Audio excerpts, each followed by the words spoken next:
Olá pessoal, mais um Saúde é Vida começando aqui na programação da TV Câmara Campinas. E o tema de hoje é lúpus e gravidez.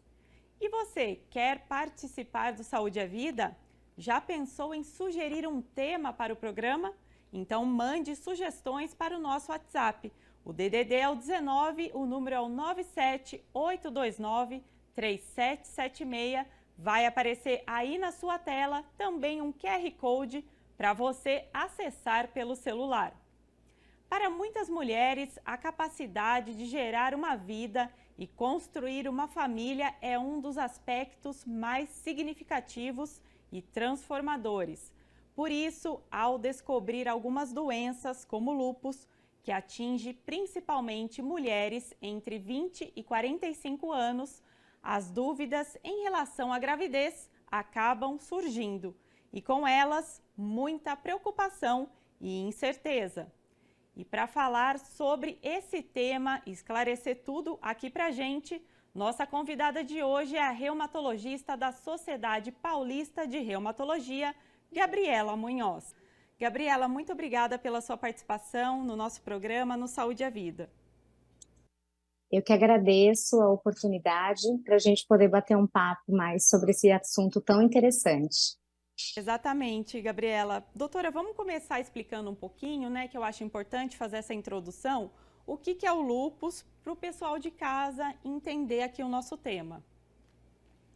Bom, Ana, é o seguinte, o lúpus ele é uma doença autoimune crônica que afeta vários órgãos, né? Então é uma doença que o nosso organismo reage contra ele mesmo.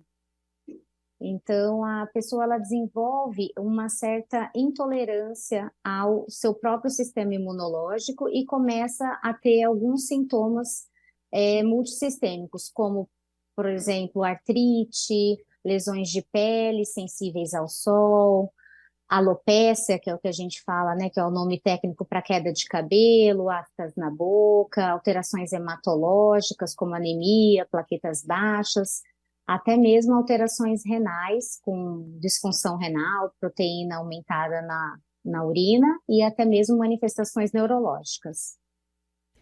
Doutora, acho que a gente entra agora na pergunta principal, né? Mulheres com lúpus, elas podem engravidar? Podem engravidar, Ana, desde que a doença esteja bem controlada, que é o que a gente chama de remissão. Quando o paciente atinge a remissão, que é a ausência, o estado de ausência de atividade de doença, e isso daí se persiste por pelo menos 6 meses, é o período ideal onde a gente aconselha a liberação da tentativa de gestar, né? Porque antes disso, se a paciente engravida com a doença ativa, né, inflamada, a chance do desfecho dessa gestação acontecer de forma desfavorável e ter riscos tanto para a mãe quanto para o bebê são maiores.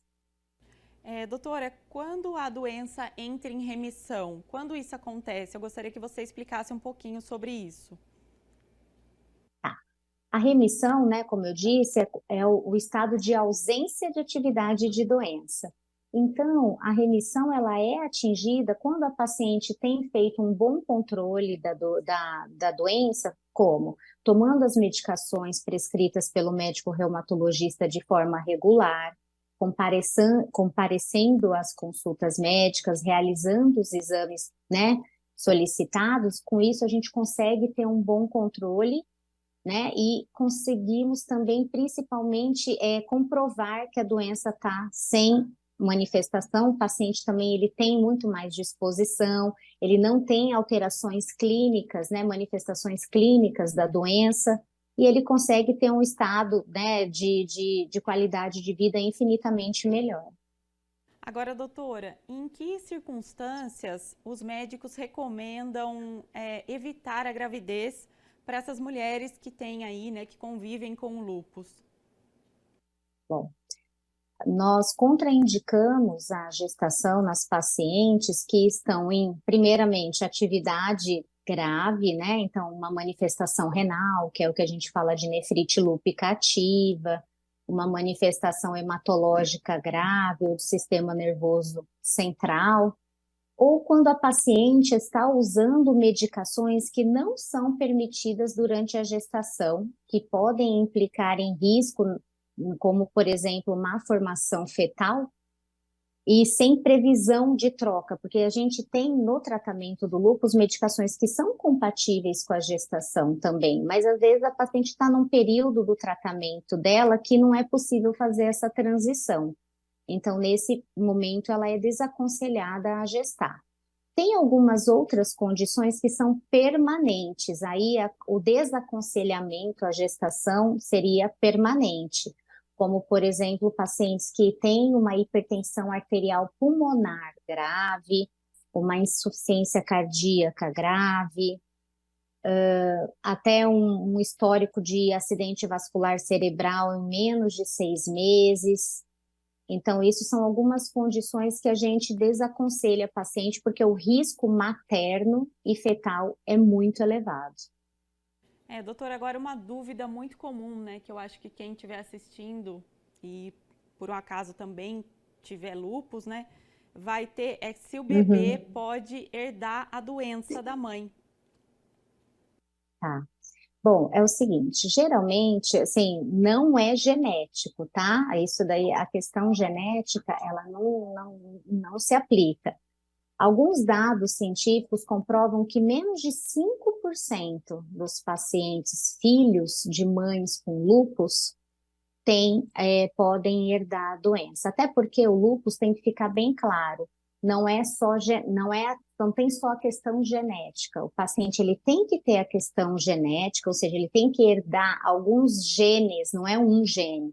Por isso que a gente fala que não é genético, né? Porque não é só um gene que aplica no desenvolvimento do lúpus, mas são vários genes e mais o ambiente, ou seja, mais o fator ambiental, né? Ou seja, a exposição solar, o paciente se expor ao tabagismo, se expor a alguma infecção viral. Então, tudo isso, o ambiente vai ativar esses genes e aí a pessoa desenvolveria o lúpus. Mas voltando à questão dos filhos, né, crianças, filhas de mães com lúpus, menos de 5%, né, isso daí tem a questão genética hereditária, mas tem uma condição que chama lúpus neonatal, que são manifestações como se o bebê nascesse com manifestações do lúpus, mas isso é decorrente da presença de autoanticorpos presentes na mãe, que passam pela barreira placentária, que principalmente são 2 tipos de anticorpos, é o anti-Rho e o anti-LA. Quando as mães portadoras desses anticorpos em altos títulos, pode ter passagem desses anticorpos pela placenta e as crianças nascerem com algumas manifestações, sendo que a maioria dessas manifestações é benigna e desaparece até 6 meses. A manifestação mais temível é a manifestação cardíaca, que dá para a gente fazer esse acompanhamento intrauterino com ecocardiograma seriado e ter um bom controle através de medicação, usando a hidroxicloroquina, a gente consegue diminuir visivelmente esse risco. Doutora, os medicamentos que a mãe toma, né, durante o tratamento aí para o lúpus, eles podem afetar o bebê caso ela engravide, né, futuramente? Sim, como eu disse, né, um pouco mais anteriormente, tem algumas medicações que não são compatíveis com a gestação, ao passo que outras medicações são permitidas, tanto na pré-concepção, na gestação e na amamentação. Então, é muito importante que a paciente, em período fértil, que a gente sabe que o lúpus ele é uma doença que tem uma maior prevalência em mulheres em idade fértil, né? Então, a paciente com lúpus que tem essa vontade de gestar, ela tenha uma boa interação e uma boa comunicação com o médico reumatologista dela, para comunicar ao médico quando que esse período, essa vontade, esse desejo, né, vier e para alinhar as expectativas tanto da mãe quanto do médico para poder coincidir e programar a gestação. A gestação da paciente com lúpus, ela é uma gestação de alto risco, porque ela imprime maiores cuidados que uma gestação comum. Então, com isso, é importante que o médico já faça a mudança do tratamento para medicações permitidas na gestação. Faça essa adaptação, né, doutora? Exatamente. Então, o ideal é que a gente faça isso tudo antes da paciente engravidar, para não ter risco de má formação fetal, para não ter risco de outras complicações durante a gestação. E só o simples fato da paciente ter lúpus, ela já vai ter que ter mais cuidado. Se ela engravidar ainda tomando uma medicação que não é compatível com a gestação, isso vai imprimir mais cuidado ainda, né? Então, é importantíssimo que a gente alinhe, o paciente alinhe com o médico, quando a vontade gestacional acontecer, para que o médico consiga, né, alinhar com a paciente, se a doença está fora de atividade, se é possível fazer a troca da medicação, se a paciente vai se adaptar a essa medicação nova, para daí sim a gestação ser liberada e poder correr dentro do esperado. Doutora, falando um pouquinho sobre os riscos, né? Existem algumas dificuldades, né? Como você mesmo apontou, né? São as mulheres que convivem com lúpus. A gravidez, ela tem que ter mais cuidados mesmo, né? Quais seriam esses Sim. riscos? Tem uma maior chance de um aborto? Eu queria que você explicasse um pouquinho isso também. Tá. Quando eu falo que a paciente com lúpus ela tem uma gestação de alto risco, a gestação da paciente com lúpus é de alto risco, por quê? Porque a gente já conseguiu comprovar que tem maiores complicações que são mais frequentes em comparação com uma mulher sem lúpus, tá? Entre elas é uma restrição de crescimento intrauterino do bebê, do feto, né? Uma maior tendência à elevação de pressão arterial da mãe durante a gestação, podendo levar a uma pré-eclâmpsia ou mesmo a uma eclâmpsia, uma maior chance de ter um parto prematuro, certo? E entre isso, até uma troca, uma falha da troca placentária. Então, é como se, em alguns casos, pacientes, principalmente portadoras de síndrome antifosfolípide, junto com lúpus, elas podem fazer micotrombos na placenta, que diminui a troca de sangue entre mãe e feto. E aí isso faz com que tenha um sofrimento fetal. Então, por isso que é importante ter o acompanhamento e usar a medicação certa para evitar esses riscos. Doutora, você poderia explicar um pouquinho essa síndrome que você mencionou, que eu acho que é uma síndrome bem desconhecida, né? O pessoal de casa provavelmente não conhece também. Tá. A síndrome antifosfolípide, ela pode ser primária, ou seja, acontecer independentemente do lúpus ou de outra doença reumatológica, mas também ela pode acontecer em até 20, não mais que 30% dos pacientes com lúpus. Então, é de praxe as pacientes portadoras de lúpus serem rastreadas para anticorpos, né, que desencadeiam a síndrome antifosfolípide. O que é a síndrome antifosfolípide? É uma doença autoimune também mediada por autoanticorpos, que faz com que o paciente tenha uma maior predisposição a ter tromboses de repetição ou mesmo perdas fetais recorrentes, mas que é possivelmente controlado com o uso de anticoagulante. E aí, com isso, você diminui visivelmente as chances de trombose e até mesmo de perdas fetais. É muito comum a gente até diagnosticar pacientes que vêm no nosso ambulatório já com história de perdas de abortos recorrentes, e aí quando a gente investiga e detecta a presença desses autoanticorpos e começa a fazer a inoxaparina, que é o anticoagulante nesses casos, a paciente consegue levar a gestação até o final. E essa síndrome, doutora, ela está associada ao lúpus ou não? Ela pode. Sim. 20 a 30% das pacientes portadoras de lúpus podem ter essa síndrome junto. Doutora, vamos falar um pouquinho agora sobre a gravidez, né, da mulher que tem lúpus. Existe um parto mais recomendado? Seria o normal? Seria mesmo a cesárea? Vocês orientam também nesse sentido? Bom, são muitos os fatores que podem influenciar na via de parto, mas a princípio, a via de parto é, no caso, não tem uma indicação precisa se a gestação está evoluindo bem, tá? Então, não tem uma predileção entre a cesárea e o normal. Se for uma gestação que está evoluindo super bem, a paciente está super bem controlada, a pressão normalizada, sem presença de espuma, de proteína na urina, sem nenhum sinal de sofrimento fetal, não tem por que indicar uma cesariana. A gente deixa a via de parto evoluir naturalmente.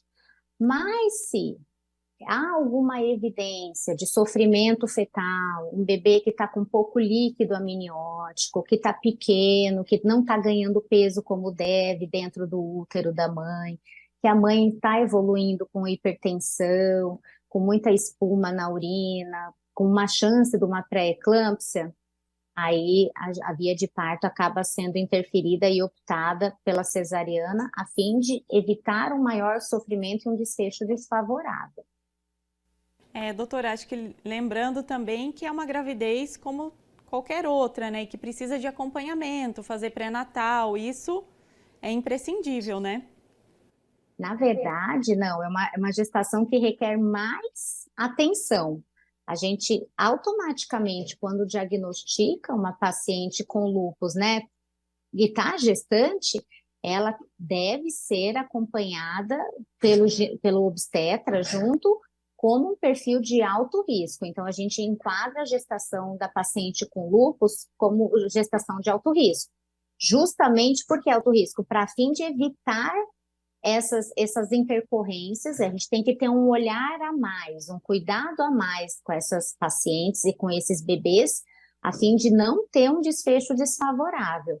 Então, são pacientes que devem, com certeza, comparecer regularmente nas consultas de pré-natal, realizar os exames, tem que fazer o ecocardiograma fetal da criança, ainda mais quando elas têm aqueles anticorpos que eu te falei, o anti-RO ou o anti-LA, elas devem fazer o ecocardiograma da criança de maneira mais precoce do que a população geral, para a gente já ver se não tem nenhuma alteração cardíaca, que se tiver já dá para intervir precocemente. Então, são pacientes que a gente tem que trazer muito próximas de nós, tanto o reumatologista quanto o obstetra. Reforçar mesmo, então, os cuidados que já são necessários, Com aumentar certeza, são ainda, né? necessários e nesses casos devem ser mais ainda intensos. Intensificados. Doutora, tem alguns medicamentos que podem impedir que a mãe amamente o bebê depois? Sim, tem. Assim, geralmente as medicações, de uma maneira geral, tá? De uma maneira geral, geralmente as medicações permitidas durante a gestação são permitidas na amamentação. Então, assim, nós geralmente vamos dosar o risco-benefício de como está a atividade da doença dessa mãe. Se é uma mãe que está com o lúpus muito em uma atividade moderada grave, talvez a gente tenha que lançar mão de algumas medicações que, para garantir a vida e a saúde da mãe, seja contraindicada a amamentação. Mas ao passo que tem outras medicações que são liberadas. Então, assim, são casos muito individualizados, né? Que às vezes a paciente está muito ativa, teve um parto às pressas, teve que fazer uma cesariana às pressas, porque a doença ativou, e aí talvez a gente tenha que introduzir uma medicação nova que talvez seja contraindicada a amamentação. Mas se for uma gestação que está correndo tudo bem, que a paciente está usando medicações compatíveis, não é contraindicado. Aí tem que ser conversado com o médico. Aí, se tá tudo em ordem, tudo conduzido pelo médico, ela não precisa ficar preocupada em amamentar, Não, em correr esse não, risco, não, né? não. Por exemplo, se ela estiver usando uma hidroxicloroquina, uma prednisona, né, e tiver com a doença em remissão, usando essas medicações com a ciência do médico reumatologista, a amamentação é liberada nesses casos. Mas tem alguns casos que às vezes a gente tem que contraindicar por uso de outras medicações. Tá certo, doutora. Agora vamos falar um pouquinho se tem alguns exames que são recomendados para as mulheres, né, durante a gravidez e que têm lúpus, elas precisam fazer alguns exames específicos. Se você poderia falar também sobre essa parte, né, dos exames. Bom, existem, né? Assim, nós temos que fazer de uma maneira mais encurtada, menos espaçada, os exames que nós fazemos regularmente nas consultas das pacientes com lúpus. Além dos exames gerais, que é o hemograma, para a gente ver se tem anemia, se a plaqueta está baixa ou não, a gente sempre tem que acompanhar a função renal, com a ureia, creatinina.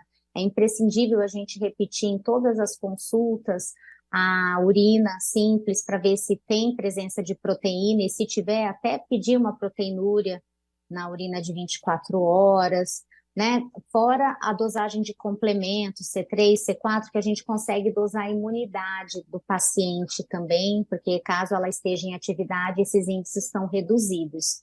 Então, são alguns exames mais específicos que a gente tem que dosar seriadamente para acompanhar se tem algum sinal de atividade de doença. Tem pacientes também que estão positivas para um determinado autoanticorpo, que é o anti-DNA.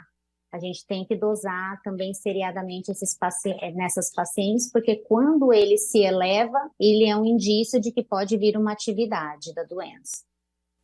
Doutora, eu fiquei com uma curiosidade aqui quando você falou sobre o lúpus neonatal.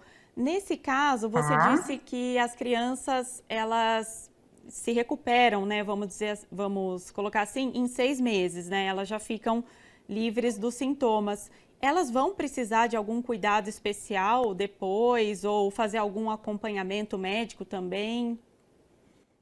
Foi muito bom você tocar nesse assunto, porque assim, é sempre uma preocupação nossa quando a paciente tem o anti-RO ou o anti-LA positivo, que são esses anticorpos que favorecem, né? Que eles passam na placenta, né? Mas isso é importantíssimo a gente ressaltar que é uma manifestação, felizmente, muito rara, tá? 1 a 2% dos bebês de mães com anti-ROI ou anti-LA em altos títulos podem evoluir com o lúpus neonatal. Então, a gente tem algumas manifestações, que o bebezinho, ele nasce com rash, ele pode nascer com rash malar, que é como se fosse aquelas manifestações cutâneas que a mãe tem quando se expõe ao sol. Ele pode ter algumas manifestações, né, além da cutâneas hepáticas e até hematológicas. Essas três manifestações, elas passam sozinhas em até 6 meses, no máximo 6 meses. Geralmente elas regridem em menos tempo. Por quê? Porque é a presença do anticorpo circulando no bebê ainda. Então, isso que causa essas manifestações. A partir dos meses, dos dias, das semanas, que esses anticorpos vão desaparecendo do bebê, porque esses anticorpos são da mãe, não do bebê. O bebê não tem esses, ele não produz esses anticorpos. Os sintomas, esses sinais vão desaparecendo sozinho. Então, não exige, não necessita de nenhum tratamento específico, tá? Ao passo que a manifestação cardíaca, a gente sempre fica mais com medo da manifestação cardíaca. Por isso que a gente já começa a monitorizar essas pacientes e esses bebezinhos ainda no meio da gestação, por volta de 16, 18 semanas, a gente já começa a olhar o coração desse bebê para se detectar qualquer mínima alteração, a gente já acompanhar e poder intervir. Porque a manifestação cardíaca, aí, se a gente não fizer nada, ela pode ser irreversível. Até gostaria de perguntar, né, no caso dessa manifestação cardíaca, qual seria a orientação para as mães, né, nesse sentido? O que que elas devem fazer, né, se as crianças aí já forem detectadas com esse problema? Então, o primeiro passo é o pré-natal bem feito, né? E um pré-natal, né, de acompanhamento regular. E aí a primeira questão é usar a medicação correta, porque você usando as medicações, fazendo um tratamento, principalmente a hidroxicloroquina, ela já diminui bastante a chance desse bebezinho evoluir com essa cardiopatia. O segundo passo é fazer o ultrassomzinho do bebê, o ecocardiograma, o ultrassom do coração do bebê. que a gente começa a fazer com 16 semanas e começa a repetir a cada 2 semanas. Se tiver alguma alteração, a gente faz até semanalmente. E aí, nos casos mais graves, tem até intervenção intrauterina para fazer, ou, se não tão grave, logo após o nascimento do bebê já consegue se implantar até um marca-passo para fazer essa correção. Aí é muito individual, depende muito do grau de acometimento, mas é importante falar que, felizmente, isso tem se tornado cada vez menos comum, por conta do acompanhamento, por conta do tratamento instituído de maneira correta e precoce.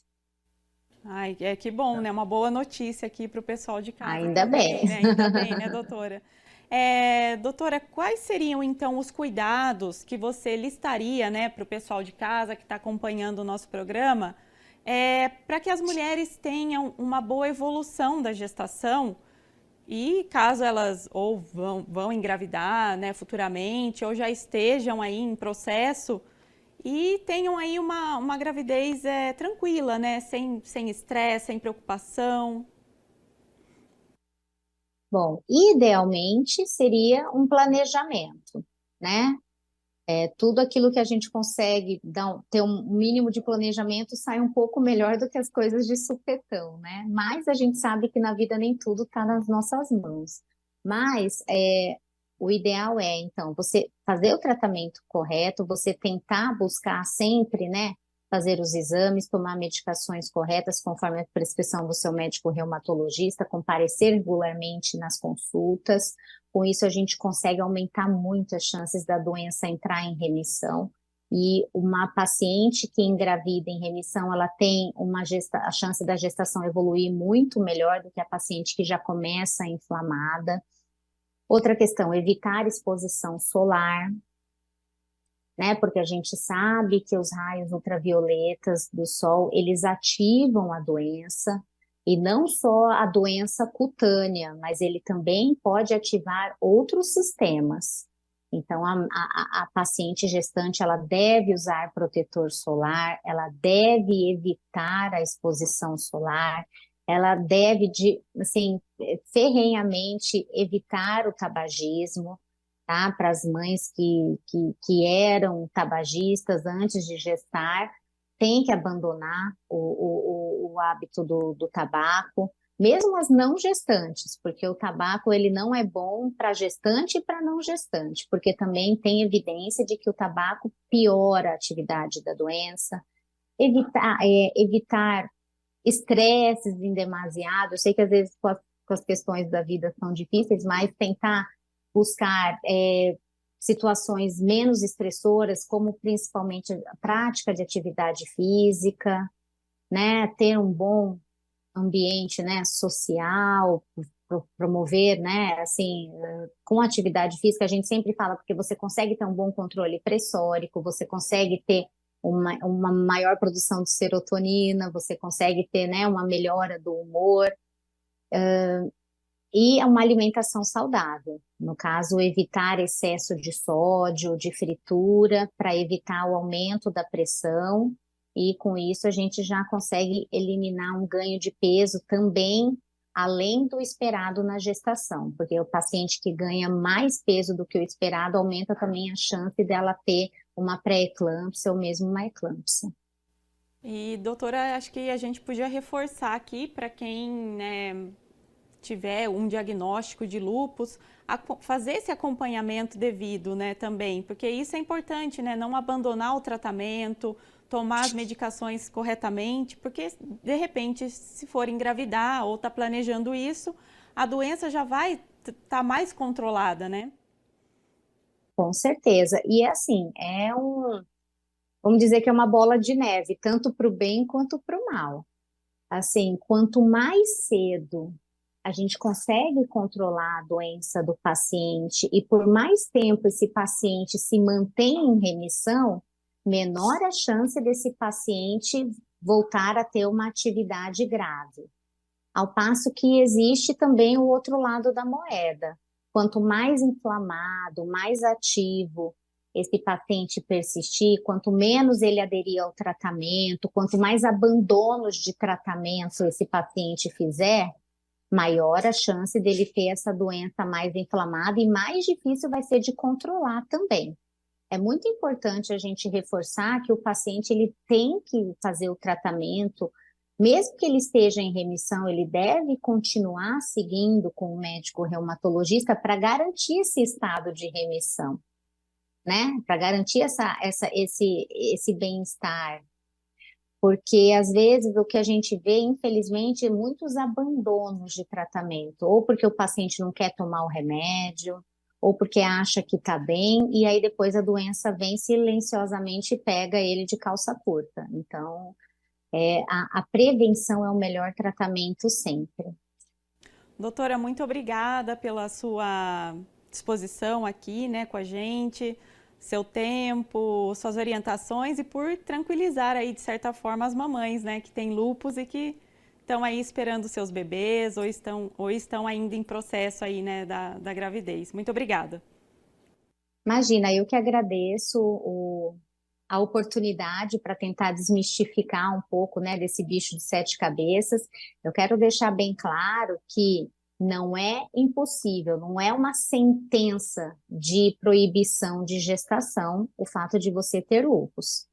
Mas é sim um aviso, um sinal amarelo que acende para você ter um cuidado, fazer o caminho correto, tomando a medicação correta, indo nas consultas, fazendo os exames para garantir uma boa gestação, uma gestação mais tranquila, tanto para a mãe quanto para o bebê. Com certeza, doutora. Muito obrigada novamente.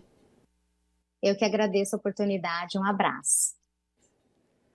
Estamos encerrando mais um Saúde é Vida. Obrigada ao pessoal de casa pela companhia. Você pode conferir todos os programas no YouTube da TV Câmara Campinas e não se esqueça de nos acompanhar nas redes sociais. Até o próximo Saúde é Vida.